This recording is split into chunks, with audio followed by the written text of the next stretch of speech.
ગઈકાલે રાત્રે 3 વાગે જાણે કોઈ આતંકવાદીને પકડવાના હોય એ રીતે એક સામાજિક કાર્યકર્તા, રાજકીય કાર્યકર્તા રાજેશભાઈ ટી સોનીની ગાંધીનગર સાયબર ક્રાઇમે ધરપકડ કરી. એમનો ગુનો શું છે? એમણે પોતાના ફેસબુક પેજ ઉપર આપણા જાબાજ બહાદુર સૈનિકોની ચિંતા કરી એમણે લખ્યું કે આ સૈનિકોની બહાદુરી છે, એમને શ્રેય નહીં મળે. અને જે રીતે પબ્લિસિટી થઈ રહી છે, જે રીતે મત બેંકના પોલિટિક્સ માટે પબ્લિસિટીના ખર્ચાઓ થાય છે, એ યુદ્ધના હવાઈ જહાજ ઉડાવવાના ખર્ચા કરતાં પણ વધારે ખર્ચાઓ પબ્લિસિટી માટે થાય છે. આ કોઈ ગુનો છે? દેશનો નાગરિક આપણી બહાદુર સેનાના સૈનિકોને શ્રેય મળવું જોઈએ આવી વાત કરે કોઈ ગુનો છે? ગુજરાત પોલીસ ભૂતકાળમાં પણ રાજકીય સરકારના ઇશારે ખોટા કેસો કરી અને એમાં સુપ્રીમ કોર્ટની લફડા ખાઈ ચૂકી. સુપ્રીમ કોર્ટે કડક શબ્દોમાં ટીકાઓ કરી છે. એમ છતાં આ રીતના એરેસ્ટ કોઈ સંજોગોમાં ચાલે નહીં. હું પોતે પણ કહું છું કે દેશના જાબાજ સૈનિકોને પૂરતું શ્રેય મળવું જોઈએ અને સરકારના નાણાંનો દુરુપયોગ કરીને, દેશની પ્રજાના નાણાંના દુરુપયોગ કરીને પબ્લિસિટીના સ્ટન્ટ પાછળ ભાજપની સરકારે સરકારની તિજોરીનો નાણાંનો દુરુપયોગ ન કરવો જોઈએ.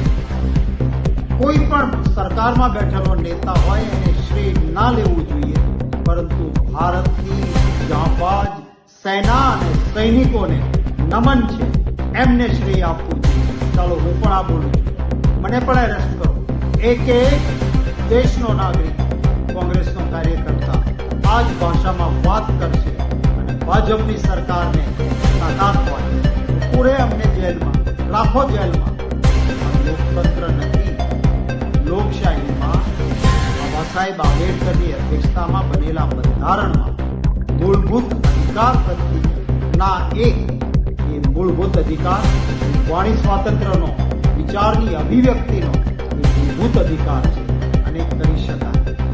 માનનીય સ્વર્ગસ્થ મનમોહનસિંહજી એ વડાપ્રધાન હતા અને મનમોહનસિંહજી જ્યારે વડાપ્રધાન હતા ત્યારે ભાજપના નેતાઓ અને એમના કેટલાક સમર્થકો મનમોહનસિંહજીના વિશે બેફામ રીતે અભદ્ર કહી શકાય એવી ટિપ્પણી કરતા હતા.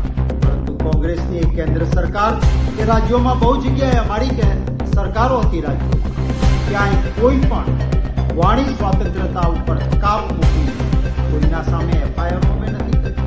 વિનંતી કરીશ ગુજરાત રાજ્યના મુખ્યમંત્રીશ્રીને કે તમારે ત્યાં કદાચ તમારી જાણ બહાર કે જાણમાં જ્યાં ચાલતું હોય ત્યાં કડક સૂચના આપો. આ રાજેશભાઈ સોની એ સામાજિક પ્રતિષ્ઠિત આગેવાન છે. રાષ્ટ્ર વિરુદ્ધ એમની કોઈ ટિપ્પણી કે ટ્વીટ નથી. સૈનિકોના સમર્થનમાં અને પ્રચાર પાછળ થતા ખર્ચાઓની વિરુદ્ધમાં બોલવું એ ગુનો ન હોઈ શકે અને એ ગુનો ગણતા હો તો હું પણ બોલું છું અને એક કોંગ્રેસી કાર્યકર્તા બોલશે. એટલા માટે તાત્કાલિક રાજેશભાઈ સોનીને જામીન મળવા જોઈએ.